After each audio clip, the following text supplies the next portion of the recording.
Well, welcome to 10-Minute Record Reviews, episode 313. And this time I'm going to talk about this record, a 10-inch disc from 1952, just known as the Gerry Mulligan Quartet. Sometimes it's known as Volume 1. This is an original 1952 pressing. It's tricky to find. It has been re-released on CD officially by Pacific Jazz, along with a bunch of other material. But I would say, unless you're a collector and you're willing to fork out for an original pressing, there were some UK and French pressings as well, you're probably better off seeking these songs on a compilation. So this record is kind of an important record because it was the very first release on one of the classic labels of the West Coast sound, Pacific Jazz. It's also the foundational record in the emergence of the cool school and its discography. And if that's not enough for you, it's also the recording debut of Chet Baker, who up until this point was just an Army vet from Glendale, California, who liked to jam on trumpet. But more than anything, this record is a document from a moment when two or arguably three great talents found each other and for just a brief window created some real magic. Gerry Mulligan was born in April 1927 in Queens to a family of Irish descent. His family moves all over the place when he's young. His dad was an engineer, it was the Depression, he was moving around to try and find work. They landed for a time in Reading, Pennsylvania, and although Gerry had already received a little bit of musical training prior to that, there he gets more, or at least what the Catholic Church considered to be musical training.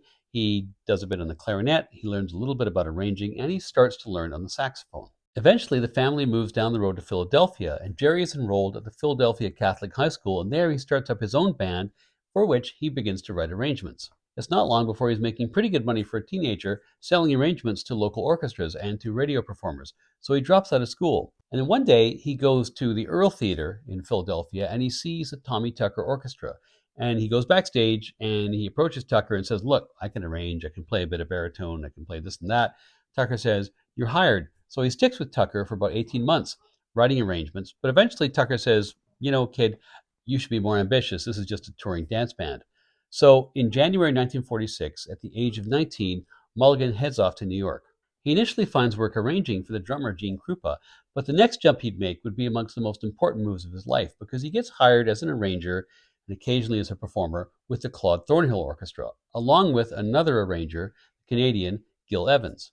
Mulligan and Evans found a deep connection both with each other's musical ideas and also with Thornhill's musical approach, and Mulligan begins to hang out regularly with Evans, eventually ends up crashing on the regular at Evans's pad, which becomes kind of ground zero for the next steps away from bebop in the late 1940s. This is the musical and intellectual ferment which leads to the birth of the Cool Sessions. And while there were many great musicians who were part of those sessions and were part of that scene, the key thinkers about moving beyond bebop to play something a little more stripped down with much more kind of open space in the music were Miles Davis, Mulligan, Gil Evans, and John Lewis, later, of course, of the Modern Jazz Quartet. Out of all this, Davis forms a 9-piece band, including Mulligan, plays just a handful of times, but does record 12 tracks in 3 different recording sessions in 1949 and 1950. Of those 12 tracks, Mulligan wrote 3 of them, he arranged 6 of them, and with Davis and 2 others, played on all 12 of the tracks. Those recordings are legendary now, but they made very little splash at the time, or at least until they were re-released in 1957 when Miles was much more famous. So while they were historic, they weren't really Gerry's ticket to the big time. He soldiers on in New York, he gets gigs here and there, he plays most regularly with the trombonist Kai Winding. He has his admirers, and those include Bob Weinstock of Prestige Records, and Weinstock records 2 10-inch records done by Mulligan, and these are released as The New Sounds in 1952 and Mulligan's 2, get it, in 1953. But despite those releases, Mulligan's star wasn't really on the rise in New York, and so he decides in early 1952 to kind of shelve playing for a while and focus on being an arranger. And he gets a gig out in LA arranging for Stan Kenton, which wasn't necessarily the most inspiring or ambitious musical job, but it would pay the rent. In LA, one of the first things that happens to him is he makes friends with Chico Hamilton, who at that time is drumming for Lena Horne. And Hamilton, over a series of dinners at Hamilton's house, because Gerry and his girlfriend had very little money, persuades Gerry to start playing again. And this is where the Hague nightclub comes into view. Now, the Hague was a tiny little club which fit 80 people, which was in a converted bungalow on Wilshire Boulevard, just the kind of thing surrounded by high-rises that you know was going to get torn down. The Hague had a popular Monday night jam session, which attracted Mulligan, who was just getting back into the game, and it also attracted a young trumpet player, Chet Baker. Baker, who was originally from Oklahoma and born in 1929, was 2 years younger than Mulligan. He was self-taught on trumpet as a kid, but he was an absolute prodigy, a savant. Baker leaves school at 16 and joins the Army in 1946, and he stays in the Army until 1951, interrupted for a brief period in 1948 when he goes to El Camino State College to study music. When he gets out of the Army for good in 1951, he settles in LA and he begins to show up at The Hague and to jam, and that is where he meets Mulligan, and they instantly form a musical connection. Mulligan decides to form his new friends up into a band, with himself on baritone, with Baker on trumpet, with Hamilton on drums when he wasn't drumming for Lena Horne, and on bass, a kid from Utah called Bob Whitlock, who was just making his name. In 1952, it was very normal, in fact, almost de rigueur, for a jazz band of any size to have a piano. But The Hague no longer had a piano.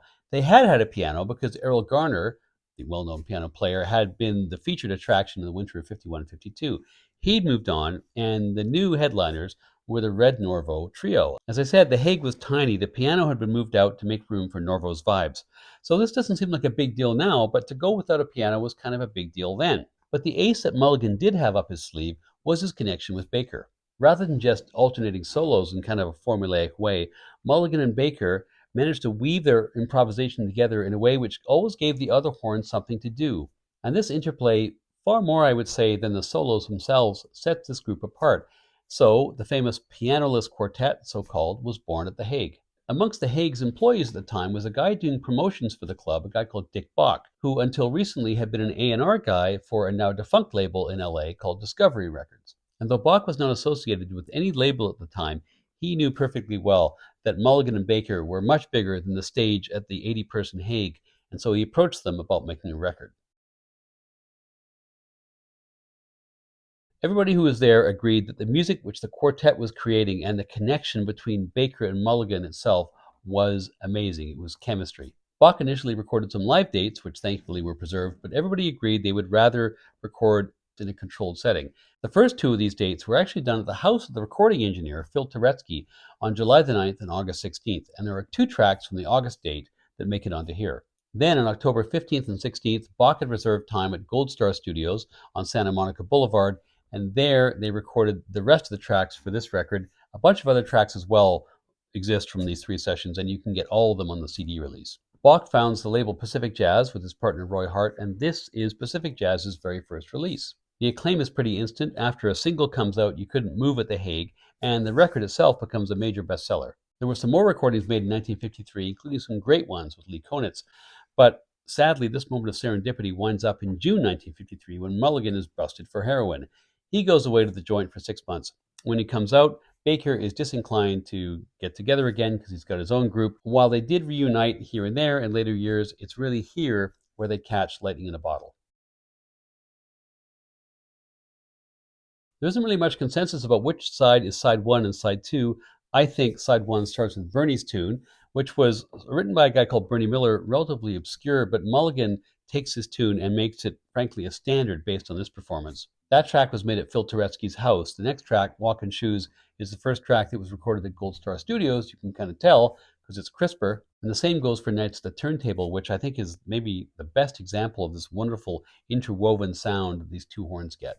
The final track on side one is Lullaby of the Leaves. What I love about this track is the spaciousness. You just imagine in a world where the dominant music is bebop and big bands, suddenly you have this track with so much empty space in it. It was cool in every sense. No wonder this record sold.